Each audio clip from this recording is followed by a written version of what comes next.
ایک گاؤں میں ایک غریب کسان سلیم رہتا تھا۔ گھر میں فاقے تھے، بچے بھوکے تھے، مگر سلیم پھر بھی صدقہ کرتا تھا۔ ایک دن اس نے اپنی آخری روٹی بھی ایک بوڑھی بھوکی عورت کو دے دی۔ اس رات بچے خالی پیٹ روتے ہوئے سو گئے۔ سلیم ٹوٹ گیا اور دریا کے کنارے چلا گیا۔ وہاں ایک نورانی بزرگ آئے اور اسے ایک جادوئی مٹکا دے گئے۔ سلیم نے گھر آ کر مٹکا کھولا تو مٹکے سے 4 لڈو نکلے۔ ہر بار مٹکے میں سے 4 لڈو نکلتے رہے، گھر میں خوشی لوٹ آئی۔ ایک دن زینب نے مٹکا الٹا لٹکا دیا اور مٹکے سے لڈو برسنے لگے۔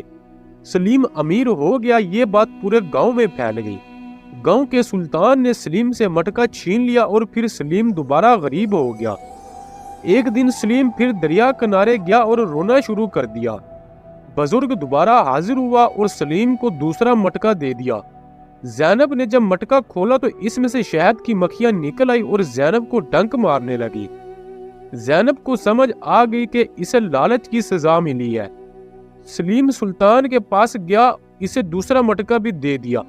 سلطان نے جیسے ہی دوسرا مٹکا کھولا تو شہد کی مکھیاں باہر نکل آئی اور اس نے سلطان کو ڈنک مارنا شروع کر دیا۔ سلطان نے توبہ کی اور سلیم کو لڈو والا مٹکا واپس کر دیا۔ سلیم مٹکا لے کر گھر لوٹ آیا اور ایک دفعہ پھر سلیم کے گھر میں خوشحالی لوٹ آئی۔ یہ صرف کہانی کا خلاصہ تھا۔ پوری کہانی دیکھنے کے لیے میری لانگ ویڈیو لازمی دیکھیں، لنک نیچے ڈسکرپشن میں موجود ہے۔ ویڈیو کو لائک کریں، شیئر کریں اور چینل کو سبسکرائب کرنا مت بھولیں۔